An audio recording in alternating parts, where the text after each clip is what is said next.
Okay, so welcome everybody. We're going to talk today about the One Oldham Fund Family Grants Programme. It's part of the One Oldham Fund. And I just wanted to give you a little bit of an introduction to our grant making principles before we launch into the detail of the fund itself. So we've spent a lot of time adapting our grants to make them as open and flexible as possible. And all of the grants that come under the One Oldham Fund, can't speak today, One Oldham Fund banner, we operate to the same principles. So those are, don't waste time, we only ask relevant questions, we accept risk. What that means is we're realistic about the level of assurance and the level of questions that we ask you. We act with urgency, we work at a pace that meets your needs.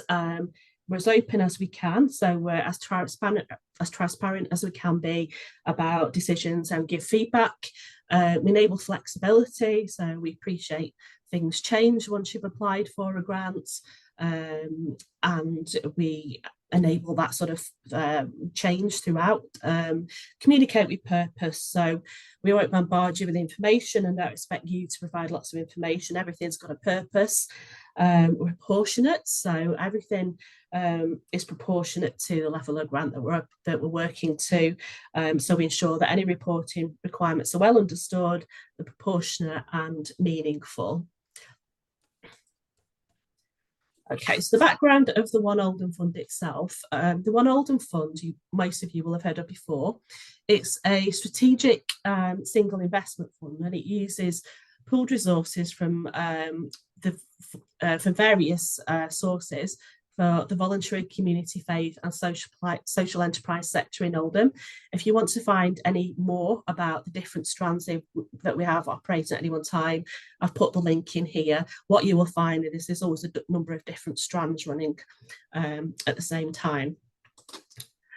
So we're going to talk about Family Hubs grants today, specifically the new strand that we're launching today around Family Hubs. If I can just introduce Karen to you. Karen's going to give you a little bit of the background about Family Hubs in Oldham and why we're doing this grant. Hi, Karen. Hiya, I'm really pleased to be here today because it's an amazing opportunity to work with all of you within the voluntary sector to expand the range of services that we've got in Family Hubs. And we know how innovative and creative and the experience that you will bring to the table as part and parcel of our Family Hubs delivery. So my name's Karen Bennett. I am one of the managers within the 0 to 19 service, and I take an operational lead on the development of the Family Hubs. So there's Family Hubs was initiated by the Department for Education, and it came on the back of the succession of children's centres, and the vision for children and families in Oldham is to ensure the right care and support is in the right place by the right person at the right time, as close to home as possible, to ensure that children can thrive and achieve their potential through Family Hubs. So that's really important. One of the things that we are trying to do is, as you'll probably have seen, is we've created 6 children's centres have been converted into Family Hubs, and the 7th Family Hub is Central Library. Some of the children's centres are getting de-designated, which means that they'll no longer be a children's centre, and that's to help us to move forward our vision for children and families, because what we want to be able to do is deliver out of church halls, other faith buildings, school provision, community centres, as well as our Family Hub portfolio, so that we can get the right person in the right place at the right time, delivering the right activity. So that's one of the reasons and the rationale behind us moving forward with Family Hubs and the way in which we want to deliver. Can we move on? So the funding that's come through from the DFE, it was 3-year funding, and it was just over £3 million investment into Oldham. And we are one of 74 local authorities that got investment in England. Not everyone was eligible for the funding, but Oldham was. and that's enabled us to move forward with this. We are in year 3. The funding actually didn't come from the Department of Education until year 2. So we've been moving along at pace, trying to get this grant application process, as well as many of our other family hub themed areas and our delivery up and running, and the refurbishments of the children's centres. So some of you will have seen that we have launched the family hubs in our 6 children's centre sites. The last site has just become operational and yet to be launched, and that's Alexandra Family Hub, just on the Holtz estate here in Oldham. So the themed areas are where the DFE were very prescriptive in where the funding actually had to be placed. So they are perinatal infant mental health, parenting, so parenting courses, speech language communication and home learning. So we've got things like some of our better communication team coming in and delivering some communication clinics in the family hubs. We've got our play, learn and grow that's delivered through Home Start as part of that. We have parent panels, which is all around parents being involved in that co-creation, informing and influencing the way that we shape our services, and infant feeding. And those were the areas where a lot of the money has been placed within Oldham, and they were very prescriptive down to the percentage of the funding that was placed in those areas. Although Family Hubs is for 0 to 19-year-olds and up to 24 if you've got an additional need or SEND, the money was pump primed into our 0 to 2 catchment, or 0 to 2-year-olds and their families, and the grant itself will be for 0 to 3s and expectant families, and that's because of the DFE criteria and the way in which they've run the funding. We move forward. Thank you. So here are our 7 hubs.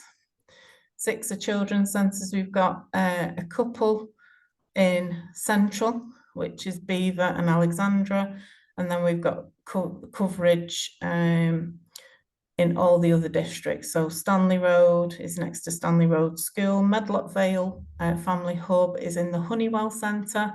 Spring Meadows Family Hub is next to Littlemore Primary School in East, and Shaw Family Hub is on the High Street opposite Aldi. And then obviously we've got Central Library, which we're saying is like a bit of a whole Oldham family hub because of where it's centred and based, which is really accessible. Refurbishments did start in Alexandra and have been completed, and we opened our doors last Monday to the public, which is really great news. And we've developed a huge range of services, and what we want to do is complement the services that are already in situ with some of the amazing services that you can offer through this grant process. Move on. So I don't know whether you can see this because it's a little bit small, but this gives you a sample of some of our timetable. So as you can imagine, because a lot of the money has come in and is centred around 0 to 2s, and children's centres, as you know, were for 0 to 5s and their families.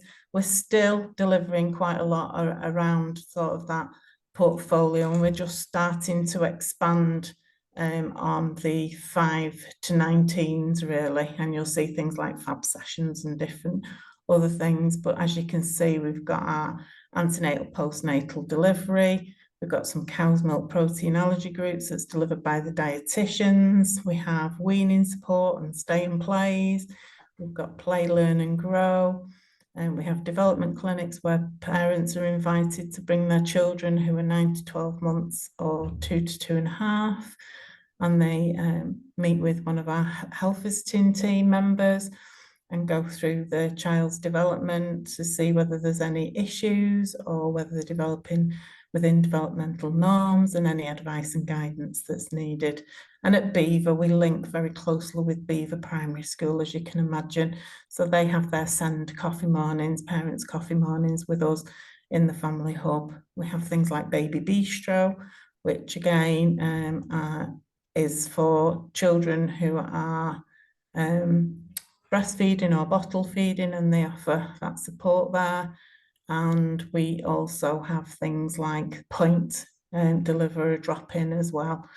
We've got a new parenting team who are delivering some parenting courses. So as you can see on Mondays, 10 to 11, this is just a sample because things have moved on since then. There's a baby bonding course, but there are a number of different courses and activities, and each centre is slightly different and we'll have different things on different days.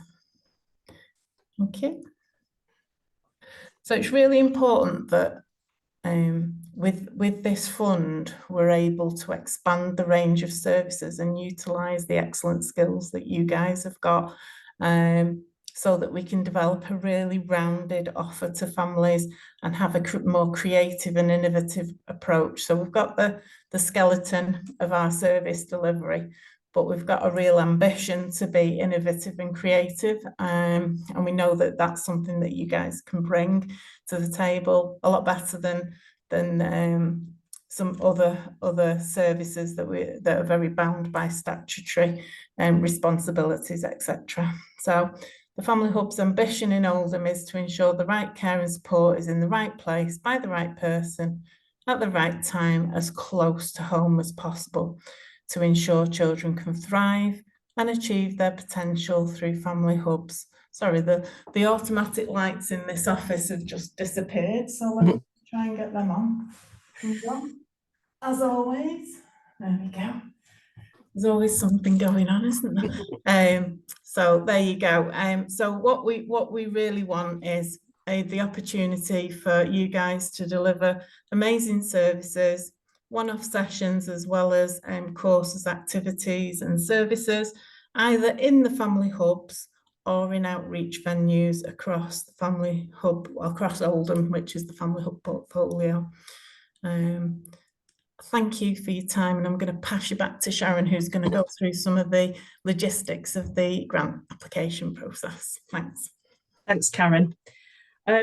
So, as I mentioned earlier, this is a new strand of the One Oldham Fund, and the main aim of this strand, as Karen's mentioned, is to strengthen the Oldham Family Hubs outreach network to allow families to access service in different locations and being delivered by different partners. So what can this funding be used for? So grants of up to £3,000 are available for community-led projects that deliver family hub services or activities at family hubs or at outreach sites aimed at families with children aged 0 to 3 or expectant families. And we're looking at things like activities that are aimed at families that are rarely heard. So, for example, dads and male carers, it could be LGBTIQA parents and carers, and that we're looking for activities that are within a framework of reducing stigma associated with access to those services, informing and supporting families to access services, supporting parents to become more involved in the lives of children aged 0 to 3 in their development, promoting friendly and welcoming places and activities for families, and virtual socialising services. Looking at activities that can be delivered in parks and community spaces, activities that are aimed at new and expectant parents that are less likely to use family hubs, that are at times convenient to them, and to support families and reduce barriers associated with the stigma of accessing services. And finally, for virtual spaces that enable new parents or carers to access virtual peer support. So this could include activities such as growing activities, lunch clubs, cooking classes, activities support mental health and well-being. And these are only a few ideas. That list isn't exhaustive by any stretch of the imagination. We'd welcome new ideas, and as always with our funding, we don't want you to waste time drafting an application. If you wanted to just have a chat with us first before you put an application to see whether you think it's a good idea or whether you think it fits with the purpose of the fund, then please contact us, and there are some contact details at the end of this slide. Also, we'll be looking at activities that are not already delivered in family hubs, so we'd look at the whole picture when we're sort of assessing the grants. Who can apply? So as with our One Oldham Fund grants, VCFSE groups locally rooted or active in Oldham can apply. We're asked that you are a member of Action Together, but you can, if you're not already a member of Action Together, you can join for free. One of our community development workers can support you with that. You must be formally constituted just because of the level of funding that's available. So you don't have to be a registered charity by formal constitution. We just mean you've got sort of a framework of rules in place. So we accept applications from unincorporated charities. We accept applications from CIOs. You can be a community interest company. So as long as you're a member of Action Together, we can help you with that. But we do ask, because of the amount of money involved, it would be at least 3 people on your board or committee who are not related.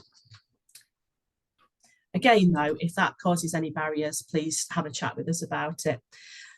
Just key dates. Applications are open. They're now live. We've launched them today. Deadline for applications. So the application is going to be on a rolling programme. So as in with most of our grants, we'll process the applications as they come in. So that means you can apply for what you want at the time you need it. But obviously, we have to stop applications, accepting applications when all of the funding that is available has been allocated. So we will let people know as we're approaching that deadline, but we don't know when it's going to be. It depends on the level of the take-up. We will stop accepting applications at 12 noon on Monday, the 3rd of March, if we haven't already used all the funding up, just because of deadlines for any money. But please, as I say, it's a rolling programme, so you don't have a deadline to work to at the moment. But once the funding is allocated, we will start accepting applications. So just bear that in mind when you're thinking about timing. Projects can also last for up to 1 year. What can't we fund? So we won't fund things like contingency costs, loans, endowments or interest. We won't fund paying somebody to write a bid for you. I know some larger organisations employ bid writers. We at Action Together, our community development workers can support you with bid writing and help you, but it's about sort of owning your own bid and knowing what your application is about. We won't support any profit making or fundraising activities. That's not what this funding is for. We won't fund VAT you can reclaim, any statutory activities or projects that have already been started. So by that we mean retrospective costs. If you've already spent the money, then we won't be able to cover that with the funding. Or if you've already sort of bought something, some equipment or something like that. The application process. So over the last couple of years, we've made our application process as simple as possible. There is a brief application form which is now available online, and I will be circulating that to everybody who has registered for today. And we do have some guidance notes there. Just making a plea, please do read the guidance notes carefully. Don't assume that because it's part of the One Oldham Fund, it's the same sort of rules around eligibility. It's very similar, but just please read the guidance notes carefully, because we've spent quite a bit of time working on the guidance notes to make it clear what the fund's about, what the priorities are, what kind of things we're looking for, because obviously we don't want you guys wasting loads of your precious time filling an application when you're not eligible. And as I said earlier, if you've got any questions about eligibility or what, about your activity, please do speak to us first. We're always happy to sort of have a conversation with somebody before you send an application in. So if you're successful, what will happen and what are the expectations? So there is some specific Family Hubs branding, and what we'll do for every successful applicant, once we send your grant agreement out to you for signing, then we'll also send you a comms pack, which has got things like logos on, Twitter handle, all that kind of thing. So when you're promoting your activity, you're promoting it with the Family Hubs branding, and you've got the right sort of ways to promote that. There is an expectation as well for anyone that's funded through this particular strand that you will connect with and liaise with your closest family hub. That's in order to promote the funded activities so they can promote for you and also encourage participation. That we do sometimes put agreements in, conditions in grant agreements, and that may include a health check, one of our quality and action awards. We're unlikely to do stage-based payments for this one because of the amount, but we'll talk that through with you as and when we've sort of been through the sort of eligibility checks and that kind of thing, if any of that's needed. We do appreciate that changes happen during the funding period. We know when you're writing an application, it can sometimes be a bit of guesswork, and then things change. If anything does change, please do speak to us. We'd rather the money be used well and for what is needed, rather than just sticking rigidly to a grant agreement. So once you've applied, if anything does change, please do have a chat with us and we can talk about that and maybe sort of just change your grant agreement slightly in terms of what you can use your funding for, as long as it fits within the parameters of the fund. And then in terms of monitoring, we'll check in with you during the funding period. This is not to check up on you, it's just to check that everything's going well. Whether you need any help, you might need support from one of our community development workers, for example, with something else. And we do ask for a brief end of grant report and a case study. We try to keep the paperwork as minimum as possible. As I said, one of our key objectives is to only ask the questions we need. But we're happy for you to tell your story in your own way as well. Obviously, we need to collect an amount of data. We need to do that just so we can report back in terms of where the money's been spent and how it's been spent. But we're really interested in you being able to tell your story. So if you want to send us photos or videos, we're really, really keen to see that. Some of the videos we've had over the past year or so have been amazing. It doesn't need to be professionally done. People just can do it on the phone or whatever.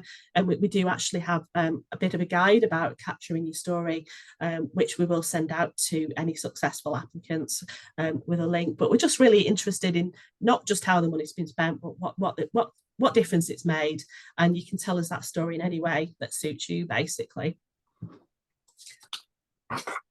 So just a couple of top tips really before we sort of hand over to you guys for any questions is please read the guidance notes. We have our last round of grant funding that went out, people hadn't read the guidance notes and people were applying for the wrong amounts, and the guidance notes are there to help you. I know they look a bit boring and we are working on making them looking more interesting, but they're there for a reason, and I really, you know, one of those reasons is so you don't waste time on writing an application. Just answer the questions. We ask the questions we need the answers to. I know it's tempting to throw loads and loads of information in there, but we've asked the questions that we need the answers to make our process as easy and straightforward as possible. Do be clear with your budget. I will say that in terms of the decision-making process on this particular grant, it will go to a panel that's made up of some community members and also some members from the fund where we've got from Oldham Council, and from experience the panel members always pick up on unclear budgets, so really make them as clear as possible. So if for example you've got room hire included in your budget, say how many sessions it's for, what the hourly rate is, you know, do that sort of bit of a breakdown. It does set that out on the application form just as a reminder, but when we get questions back from panel, more often than not they're about the budget being unclear, they're unsure about what is meant by some items in the budget. And then finally, if you're not sure, ask. Please do get in touch with either somebody in the funding team at Action Together or your community development worker, and just ask for help. That's what we're here to do. We're here to serve. We don't try to trip you up on your applications. We want to make it work for you. We want to help you, and we don't want you to waste time. So just in terms of contact information, if you need help with, say, something like membership or help completing the form in any way, speak to your community development worker. Each of the 5 districts has a development worker allocated, and if you don't know who that is, just email that development team and we'll be able to connect you with the right person. Any queries about the fund itself, contact Candice if you need any queries once you've applied or in terms of the process or that kind of thing. If you want to have any other discussions, please do contact me at any time, and hopefully between those 3 contact details you'll be able to get the help you need. But please do ask questions. don't spend a lot of time filling a form and then, you know, worrying about it afterwards. Just please do speak to us first. That's what we're here for. And as we're on a rolling programme, there isn't a strict deadline. So, you know, you don't have that sort of really short deadline to stick to. Make sure your application's right for you and it's right for what you want to deliver.